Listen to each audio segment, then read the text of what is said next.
Hey guys, and welcome back. Lucian here with you again, bringing you another video talking about AE2 automation. Now, I've made several of these videos in the past. I made a two-part series on automating the Inscriber, and then I made another one about how to automate the Certus course. Well, I'm going to try to combine all that in this one, show you some refinements to the systems that I've made over the past few months.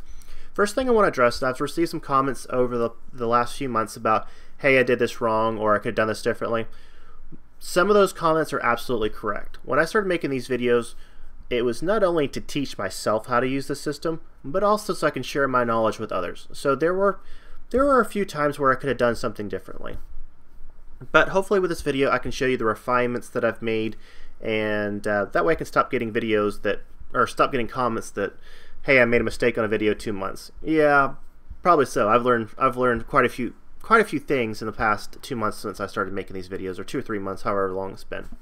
So let's start with the first part of this video. And the video I made about how to automate Certus quartz, automate pure fluix and fluix crystals and all that kind of good stuff. This is what this segment over here is, this piece over here is linked to. So let's get started. So I also made the same system in my single player series. I really like it, but not as many people watch my single player series as they watch these spotlights, so I felt like I needed to bring it out, get a little more exposure to it. So what I have here is a open crate from Britannia, which we'll talk about in just a second, an interface with very simple patterns to just insert the required materials into the open crate, 4 growth accelerators, and then an interface. And we're going to talk about this advanced item collector here in just a second as well. So let's talk about this open crate from Britannia.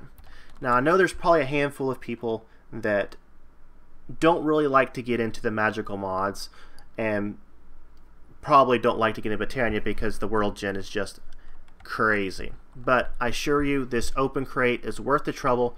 It takes very little amount of time to make it, and I'll show you how to do it actually.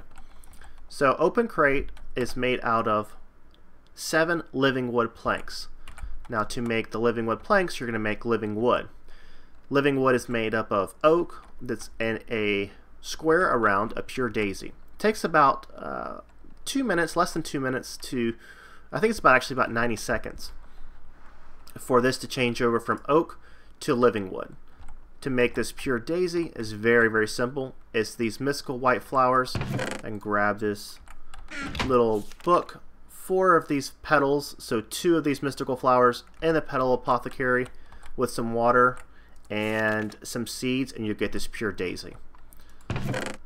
So 4 petals in the petal apothecary followed up with a seed, then you get a pure daisy.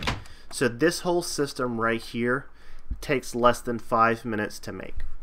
Now, the cool thing about the open crate from Britannia, it does not require a redstone pulse for it to do its thing, to do its dropping.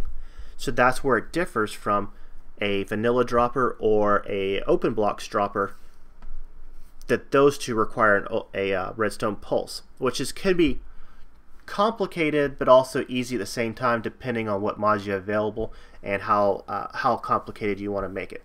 But if you don't need a redstone signal, why not use this to make it a whole lot simpler? Again, less than 5 minutes, and this is a 90-second thing, so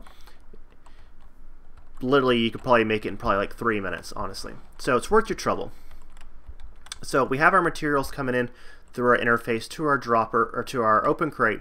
They get dropped down into here, and we have these growth accelerators to work there. But since if we're just making flux crystals, we're not going to need the growth accelerators, but I put it all in one area.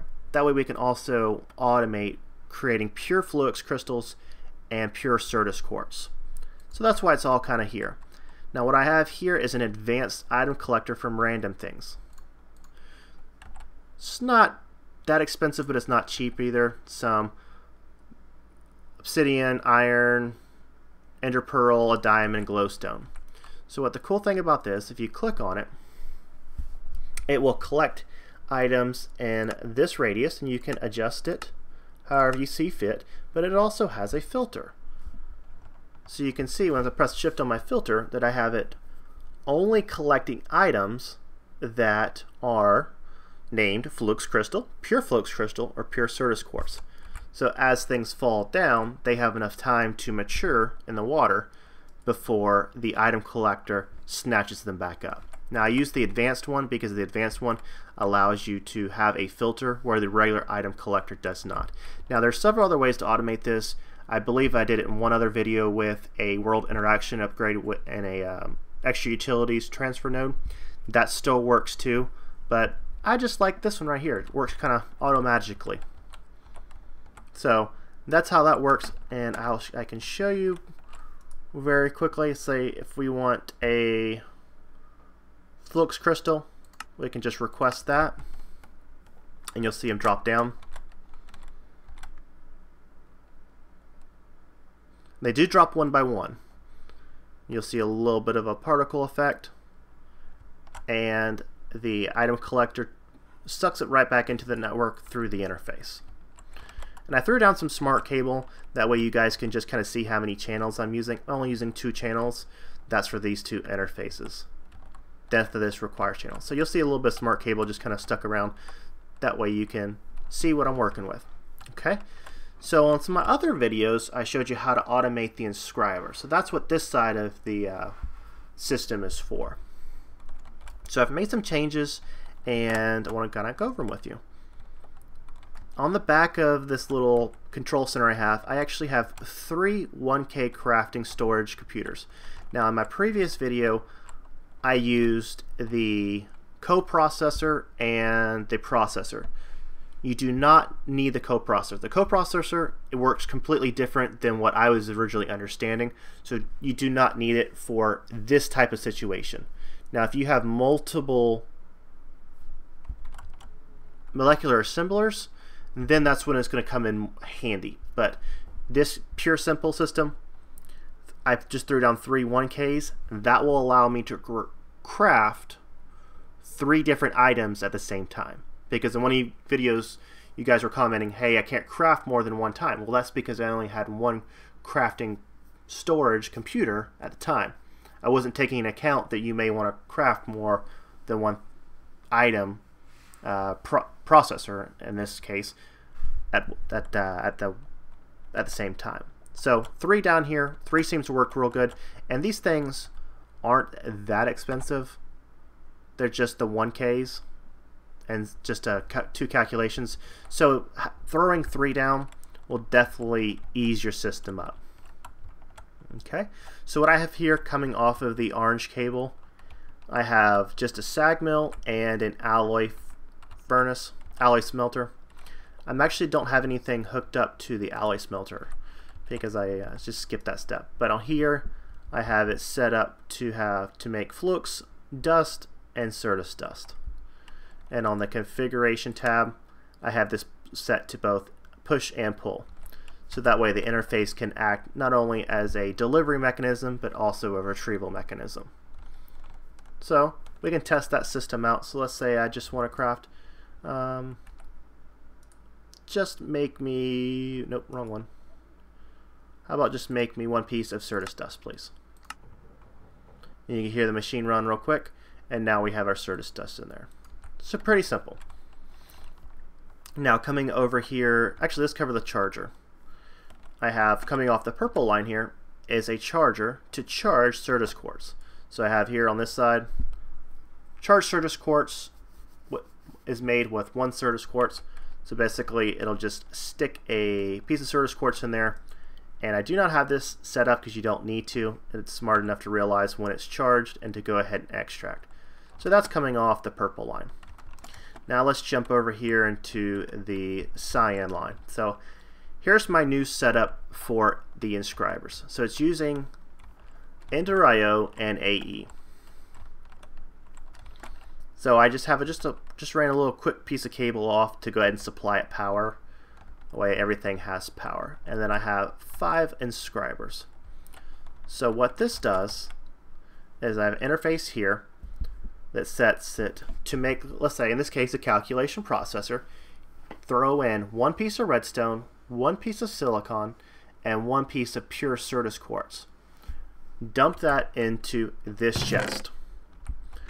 And once this chest, what this chest will do is I have each of these inscribers set up with a filter, which see which one it is. Calculation. So I have it set up for the filter right here to only request and only allow pure Certus quartz into this inscriber. Same thing with the silicon down here. This one's only allowed to take silicon into it to make the silicon, and the redstone,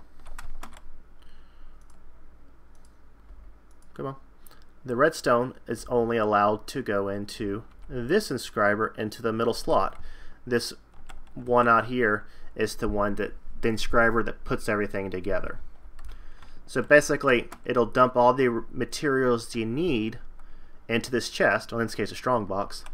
The Ender IO conduits will work out what needs to go where, send it there, and then bring it back to this resin strongbox.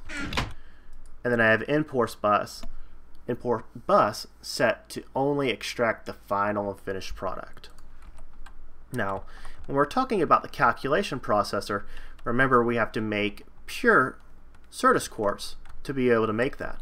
But I have this set up to do that. So to make a Certus quartz seed.